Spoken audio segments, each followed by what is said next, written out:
Aujourd'hui, il y a Nord Kivu, chers compatriotes. Azana entreprise na Rubaya, il y a Colta. 600% de la production à Colta na Congo. Biso ba koyo Colta na Congo, nous avons produit 15%. Mais moi en chouche, avons produit 85%. C'est moi en chouche, il y a né à rendre Rwanda premier pays à production à Colta au Rwanda zanangote. Depuis que le chef d'État a décrété l'état de siège, Rwanda a pillé les ressources naturelles dans la mission sous-sustée. Mais c'est moi en chouche qui a aidé Rwanda pour piller minerais, qu'on passe à Rwanda comme un premier pays à production à Colta. Chers compatriotes, allez-y comprendre.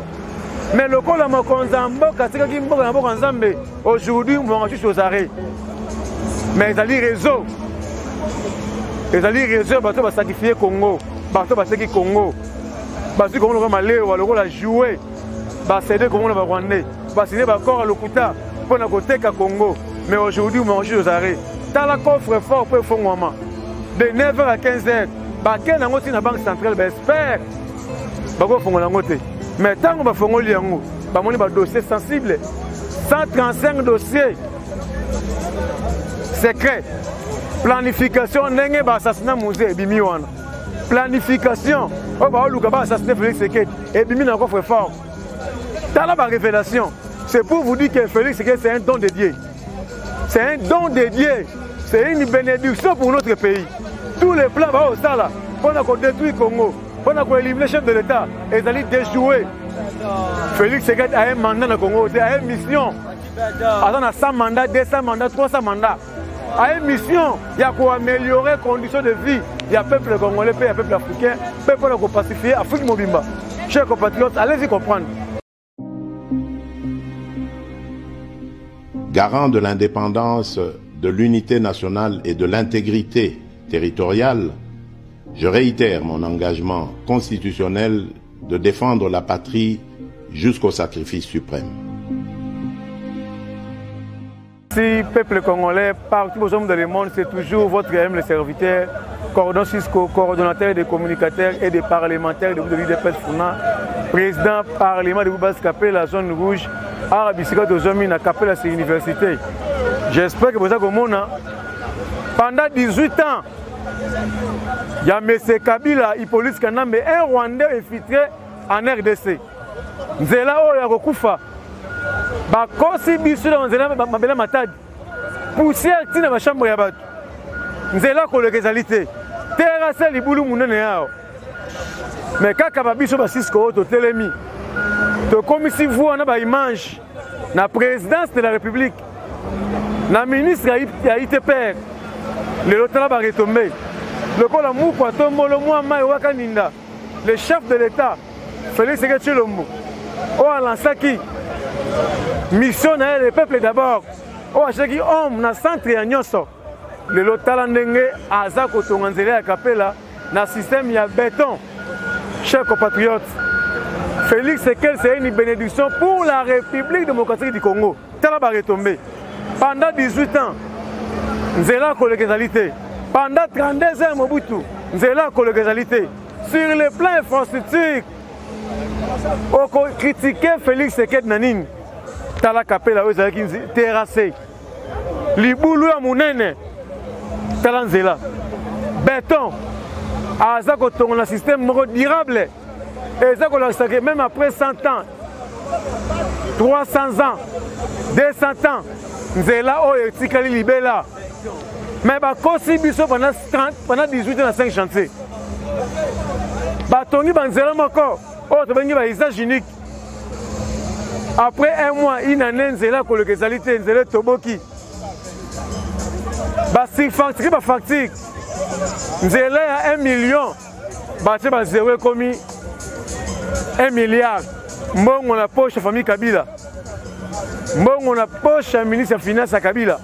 Mbongo na poche Matata Ponyo. Mais le loka Batuana, baé na Congo, soit disant prétendant candidat président de la République. Après avoir pillé nos ressources naturelles, après avoir pillé Mbongo ya Congo, après avoir tué nos compatriotes congolais, le lobaye, bako sa peuple congolais, bako postuler. Parce que Mboka Lambo, pays non état. Quand on va konzambo ka lobi ke mboka za ko kufa mboka ezalaki ya kokufa chez compatriotes soki bato baza na bolingo ya Congo mbelelo mokonzi ya mboka aye kotala mosala mosusu mais pendant 18 ans bakosi peuple congolais na 5 chantier batongi mboka te batiki mboka kokufa batiki mboka lambo soki babimisaki mbongo na logique po batonga mboka mais mokonzi ya mboka aye kotonga mboka te mais atame misala mosusu mais batiki mboka non état nzela koleka ezali te bakuluna epai insécurité epai basigné bacontraint baaccord na barwandais ya koteka est na barwandais lelo Kagame akomi koréclame baespace na Rwanda eza baaccord oyo 18 ans régime ya Hippolyte Kanambe asigné na Kagame mpona koteka Congo na barwandais. Chers compatriotes, allez-y comprendre. Mais aujourd'hui, à la tête du pays, c'est notre frère, notre sang, Félix Tshisekedi Tshilombo. Oh, elle a qu'ici devant l'opinion nationale et internationale. Azana bolingo ya peuple na ye, azana bolingo ya mboka na ye. Aza kola pongite tongo midi pourquoi? Pour na kotongela peuple na nzela, pour na ko restaurer véritable état de droit, pour na ko restaurer bien-être ya peuple congolais. Tant musani au sala, chers compatriotes. Kota nzela elenge ça. Oh, même Belge, allemand kotonga yango. Kasavu batonga yango te. Mobutu tonga yango te. Muza ya tongi yango te. Hippolyte Kanamba ya tongi yango te. Mais kaka na régime afachi. Tala elenge ça. Bimati maluvanga. Fimonga fula béton na béton. Batiki pont ya bongolo, nzela bongolo. Ya kokufa. Makadame koma terrassé. Mais mokonzi ya mboka ya tongi yango béton na béton. Tala le pont ya bongolo. Ekomi pont moko moderne, nzela moko moderne. Atongi ba hôpitaux moderne. École moderne pour renforcer gratuité et enseignement de base. Après, si les parents sourire, améliorer les conditions de vie. Il y a des enseignants, il y a des soldats, il y a des policiers, il y a des fonctionnaires, il y a des médecins. À mécaniser 59 000 agents, il y a fonction publique. En plus, à ça, il y a une remontade des salaires dans Bango. À ceux qui ont été à ça, comme mécaniser les sous. Chers compatriotes, Balinga Mboka Nengenin. Le lom konza mboka à la opinion nationale internationale à l'ingui peuple congolais koleka yemoko et puis le biango insécurité à est ce qui est servi jusqu'à sacrifice suprême pour essayer de consigner yango à déterminé le lom accord nyoso Kabila signé na Kagame pour na koteka Congo mo konza mboka projet yango c'est pour cela Kagame avec les M23 monte toujours aux enchères pour na agresser Congo mais ba yango nous sommes déterminés. Ce peuple congolais, nous sommes déterminés. Tout ça qu'on accompagner, pour soutenir notre frère, notre sang, des pères et des mères, Félix Tshisekedi Tshilombo. Il y aura des blocages, mais on va aller jusqu'au bout pour libérer le Congo. Le Loma Konzambo a dédouané le Congo. Non, on va pas Rwandais, FCC Kundaki. Non, on va pas Rwandais. Mais aujourd'hui, Félix Tshisekedi a dédouané la République du Congo. Après, si on a fait le Congolais, chers compatriotes, Félix Tshisekedi, c'est une bénédiction pour notre pays. Aujourd'hui, si nous perdons Félix Tshisekedi à la tête du pays, c'est-à-dire nous perdons le Congo. Mais Azaki Maëlle, tant qu'on a eu pouvoir, accompagner les Kazaï Mongo dans la case Bandout. En air, infiltré dans le Rwandais. La police n'est pas encore. L'armée n'est pas encore. L'institution Mboka n'est pas encore. Tant qu'on a eu pouvoir, avec Bassal Nzamba qui est dans Marxik, Azui Mboka dédié dans Mboka Nzambe, Abin Nzambe je bongo nangai. Gérer Mboka kasi nangai. C'est pour cela tous les plans ba osala et ils ont aussi mbaté. Makonza Mboka a déjoué bango. Tous les plans ba osala pour détruire Congo, pour balkaniser Congo. Et ils ont aussi mbaté. Lelo Mwanga Chuch Ozare, cofondateur ya CNDP, membre d'honneur ya M23.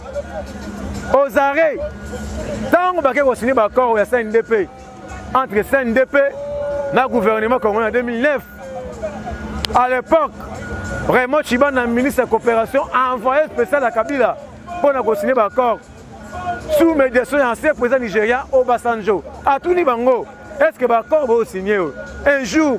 Et que va retomber à ma bête dans le Congo, mais le coup la Kabila qui m'a fou rwandais a cédé Mboka Ani Bakor et Salam. Le Bakor est CNDP, ils ont signé Koto, Raymond Tshibanda a envoyé Kabila Koto, président CNDP, Mwanga Chuch. À la grande surprise, il y a comme un sénateur congolais. Allo la team, baby, inze, atoza. chez Agnès Business. Balobi atote karabiloko à qualité ni paraya toujours chez nous Agnès Business nde makambo. Babi awa toza na cotille, toza na makayabu, toza na viande, toza na makoso, toza na poisson, toza na huile, toza na semoule, toza na loso do nyonso oyo koluka awa ezali na prix ya se. Agnès Business, en tout cas, la prix na biso est vraiment abordable. Toza na biloko ya bien, presque l'article nyonso ozoluka. Au maya froid, makoso, mbisi, sternum, donc en tout cas toteka na prix ya malamu. Venez nombreux à votre réduction. Donc, on sommes par carton et belé, de celle réduction et après. Nous avons tout justement en avenue Lumumba, numéro 6168. Derrière, il y a l'aéroport et Ndolo. Makata Lopa, on a des chinois qui ont vite aller en Hawaï. So, outil triangle, aux autres vers le Tebabouaka Bloco, Ndolo. Venez nombreux, tu as juste un limité awa. Donc, awa nde balobi makambutu ok. En tout cas, vous allez bien servi. Bon, patapatati awa nde chez Agnès Business toujours tokos. Aujourd'hui, il y a Nord Kivu, chers compatriotes. Azana entreprise na Rubaya, il y a Colta. 600% de la production à Colta na Congo. Biso bakolo Colta na Congo. Nous avons produit 15%, mais Mwangachouch a produit 85%. C'est Mwangachouch qui est né à rendre Rwanda premier pays à production à Colta au Rwanda. Depuis que le chef d'État a décrété l'état de siège, Rwanda a pillé la ressource naturelle dans la mission sous-sustée. Mais c'est Mwangachouch qui a aidé Rwanda pour piller minerai, qu'on peut à Rwanda comme un premier pays à production à Colta. Chers compatriotes, allez-y comprendre. Mais le col à Mokonzambo, aujourd'hui, on va aux arrêts. Mais ils allaient réseau. Ils allaient réseau, ils vont sacrifier Congo. Ils vont sacrifier Congo. Ils vont aller au jouer. Ils vont céder Congo au Rwandais. Ils vont céder encore à l'Okuta pour la côté Congo. Mais aujourd'hui, on va aux arrêts. Dans la coffre fort pour faire un de 9h à 15h. Ils vont aller à la banque centrale. J'espère qu'ils vont aller. Mais tant que nous avons des dossiers sensibles, 135 dossiers secrets, planification, assassinat musée, planification, assassinat Félix Seked, et Bimi n'a encore fort. Dans la révélation, c'est pour vous dire que Félix Seked c'est un don de Dieu. C'est un don de Dieu. C'est une bénédiction pour notre pays. Tous les plans au Sala, pour détruire le Congo. Pour éliminer le chef de l'État, ils allaient déjouer. Félix Seked a un mandat dans le Congo, a une mission. Il a 100 mandats, 200 mandats, 300 mandats. A une mission, il y a pour améliorer les conditions de vie. Il y a peuple congolais, il y a peuple africain, peuple pour pacifier Afrique Mobimba. Chers compatriotes, allez-y comprendre. Le nom Mwangachouch aux arrêts. Derrière Mwangachouch, il y a plusieurs personnes.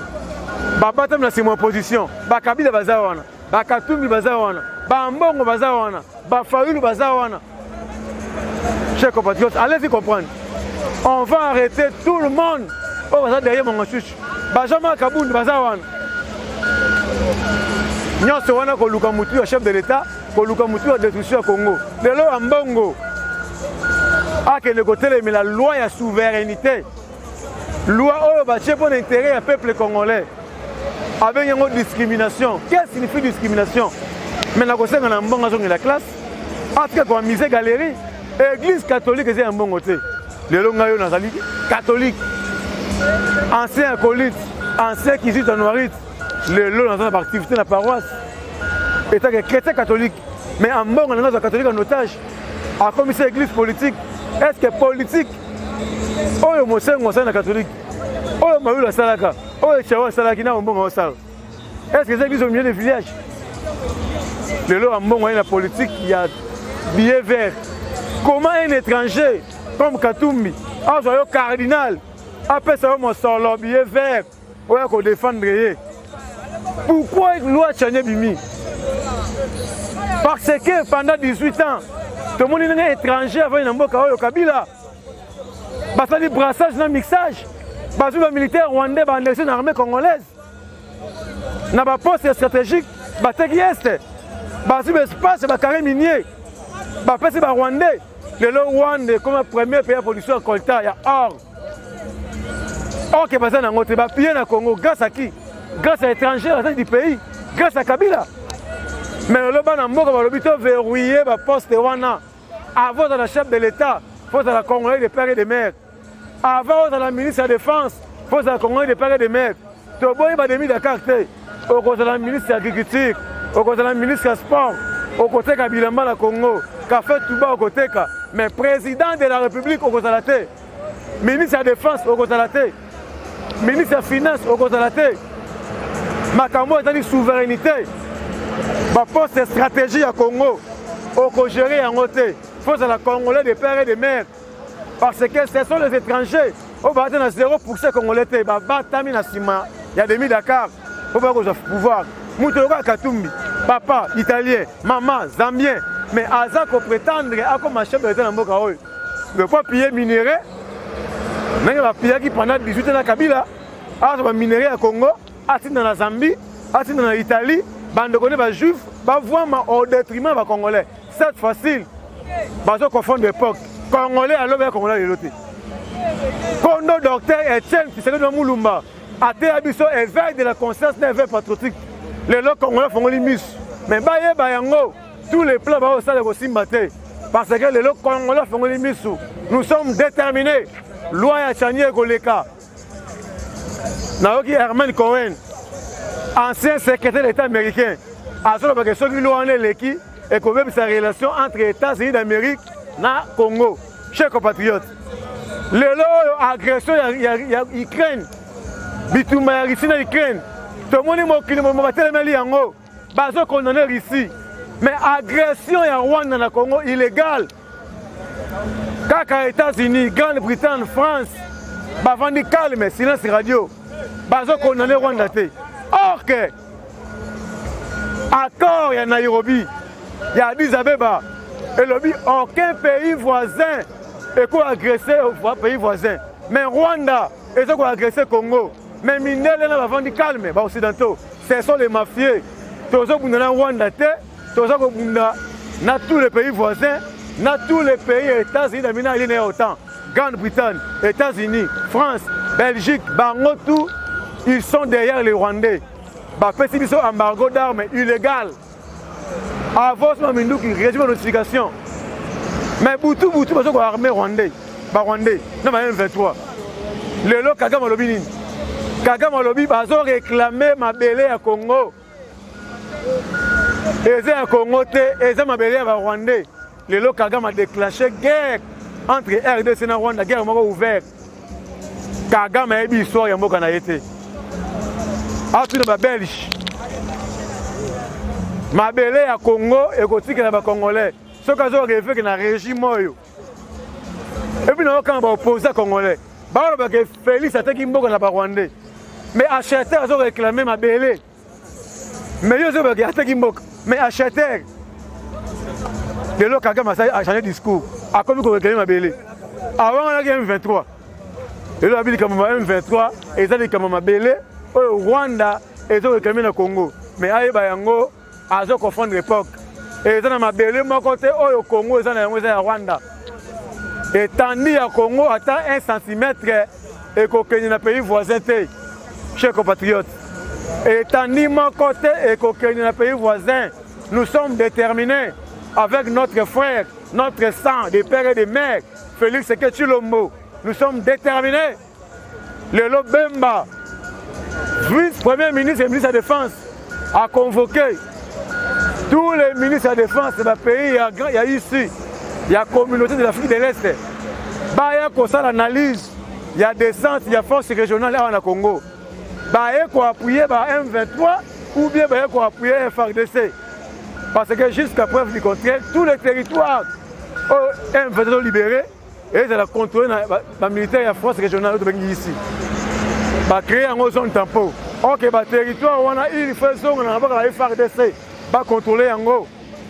Mais comment M23 CG Nakunangai avant Bima fait sa ordre, voisin qu'on CG en haut et non la CG en haut. C'est inadmissible, inacceptable. C'est pour cela que nous devons féliciter vice-premier ministre Jean-Pierre Bemba, ministre de la Défense, on a dit déterminé. Oh, mon Konzambo qui a fait ses missions pour éradiquer toutes sortes d'insécurité au niveau est. Mon Konzambo, cette riposte sera impitoyable jusqu'à l'éradication totale de ce fléau. Azali déterminé, Nabiso peuple, ceux qui besoin de Lumumba, parce qu'à l'époque, le peuple a un réveil de la conscience. Ceux qui besoin de musée, parce qu'il a collaboré avec les Rwandais. Ceux qui besoin de Kadhafi, a un soutien, appui au peuple à Libye. Mais aujourd'hui, Félix Seked, sur toute l'étendue de la République, le peuple congolais Simbiao, le peuple congolais Tchène Moutema, pour te comprendre que Félix Seked c'est un don de Dieu. Soit disant les opposants, ce sont les aventuriers. Baza va travailler, il y a Kagame. Baza va travailler occidentaux. Baza quand c'est opposants, ce sont les étrangers. Ozu Fayoul, Sénégalais, Camerounais. Ozu Katumbi, Zambien, Italien. Ozu Kabila, Rwandais, des pères et des mères. Matata Pogno, Rwandais. Azaga ressortissant étudiant Rwandais dans le Congo. Mais le loba yé, bah contribution à bloc patriotique. Avant bien ma patriote congolais, vous êtes congolais. Il y a un bloc patriotique. Aux autres, on représente quelle patrie dans le Congo? Maquillage. Maquillage. Bazo bouba peuple congolais. Mais bah un peuple congolais, ça fait la misumba. Tout ça on va avancer. Le bazo bah ça la marche des 13 mai. Babundisa, insécurité à est, babundisa, souffrance NATO à dollar, babundisa un paiement. Mais insécurité à est, on a souffrance sur le lot. Bazo va créer un go. C'est Katumbi, c'est Matata Pogno, c'est Kabila, c'est Fayoulou. Parce que ce sont les travailleurs, il y a Kabila pendant 18 ans. Bah accompagner Kabila pour la destruction au Congo. Les lots, Félix Seked chez le Mozo Bunda, Abimisambo dans la Liboulou. Après ça peuple congolais sourire, mais bah on va ça la marche. Quel peuple va remis ça? À l'époque, Matata Pogno, le premier ministre, Kabila, le peuple congolais, la marche pacifique. Katumbi, gouverneur, abomi peuple Katangay, dans la marche pacifique. Le lot Katumbi, Abimisa peuple, dans la balabala. Pour réclamer Makambo, Kabila, Boma, Congo, Bala Sango Félix. Ce sont les théâtres de chez nous. Bayango, ceux qui vont venir dans la balabala, Barokout, un véritable peuple congolais dans Zélan, on va barrer en route. Bak nous la marche na Zambie, na Rwanda, na Italie, na Sénégal, na Cameroun. Aux Ali Congo, tous allés concentrer, tous sont venus Mokonzamboka, tous sont accompagnés, insécurité na STS là, qui mieux côté na Congo. L'eau a chani les cas parce que, et ça pour l'intérêt général, il y a peuple congolais. Le lot en bongo, le rôle à Zimbongo et à Italien, à Zimbongo et à Zambien, pour défendre les Zambiens comme chef de l'État, sous bénédiction et mine, au syndicat. Mais il y a un confond d'époque. À confond d'époque, tout ce qui n'a pas pour Roma, à cause de Messie Mbongo, un corrupteur, un aventurier à la tête de l'Église catholique, à l'Ongolais, à l'immédiat, à Boakaï, à Roma. Aïe, Bayango, très bien. Aïe, Bayango, très bien. Cardinal Mbongo a joué à sacrifier l'Église catholique au détriment des étrangers. Pas pour Roma, ils ont interpellé. Cardinal Mbongo, un aventurier à la tête de l'Église catholique, à Zimbongo, chinois, à Zimbongo, indien, à Zimbongo, libanais, il y a des juifs, il y a des étrangers, il y a des Kabila pour détruire le Congo. Le Kabila, on a Kabila, régime médiocre. Mais le Mbongo, a sali coalition à Bango, a vu évangile à Boaki, a vu col pastoral à Boaki, a vu sultan à Boaki, a fait la coalition à la Tiveste, a continué la politique pour aboutir sa véritable Congolais de père et de mère à la tête du pays. On a perçu les Congolais sourire. Mais pourquoi Mbongo il ne parce que depuis que le chef de l'État a cause de gratuité enseignement de base, à l'époque, chaque cardinal a joué $2 na Minerva, il y a chaque élève, na mutu élève moko. Là, on a bien. Na mutu élève moko, cardinal sont $2. Mais bah, c'est un élève moko, $700 par mois de l'école catholique. Si le Congo, tu as combien d'écoles catholiques? Tu as combien d'élèves? Nous avons un cardinal, un millionnaire. À 8 mois, ça finit na poto, à chaque zone na poto. Alors, tu as une école privée. Mais le loyo, tant que Konzambo a décrété gratuité et enseignement de base, conformément à l'article 45, il y a la constitution en Mboko na biso. Oh, tu as dit que mi bekoli kundi. En Mbongo Sika ini Félix Yangwana a commis opposant.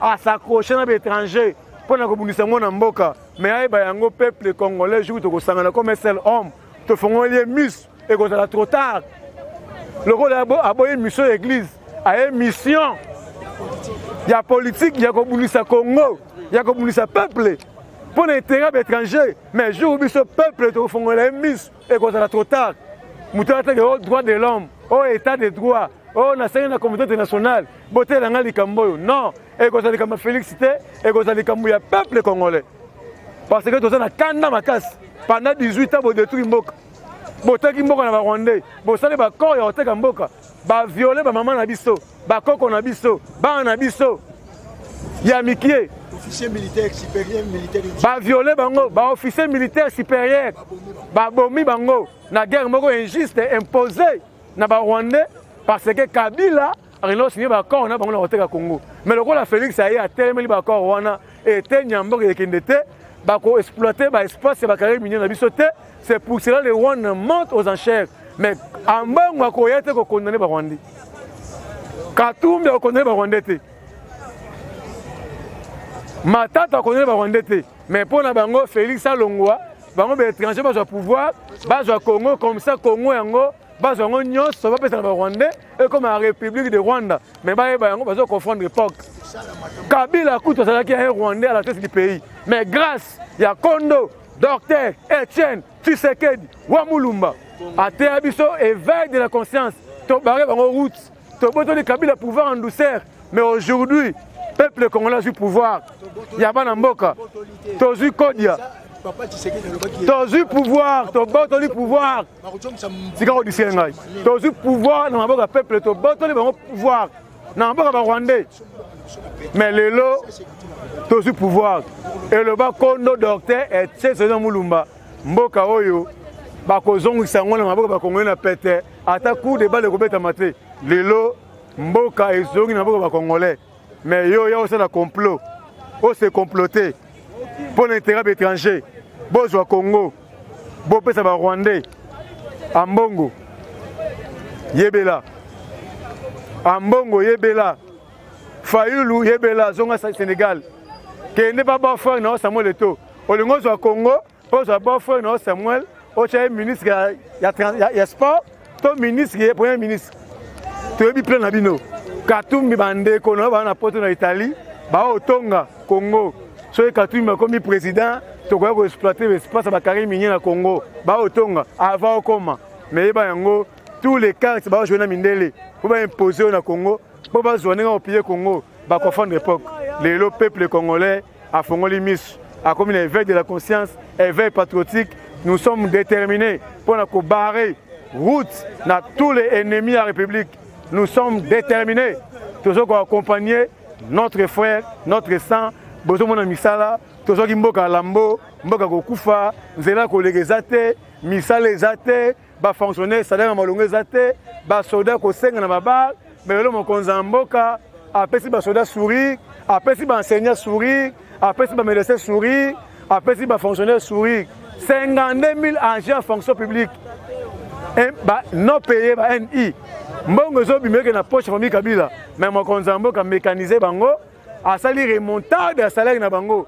apesi bango sourire azabe mutu aza na pose ya mbongo akoza be mbongo wana chama na poche na ile la Kabila no sala na zu mbongo wana apesi yango na ki de droit na bakolo na yango andimi souffrance aboyi ko tonga mana par-ci par-là abi le peuple d'abord na bundaka pendant 37 ans pour na peuple na andimi peuple la sourire à sourire chers compatriotes c'est toujours votre humble serviteur Cordon Cisco change à Funa pour na kozwa ngai plus de 143 89 68 53 286 plus de 143 89 68 53 286 bolanda Tindika télévision bo partager vidéo parce que partout qu'on la zoami a zo image oyo aeba to uti wapi to komi wapi pe tozo kende wapi na mambi matali politique ya Congo je dis je vous remercie.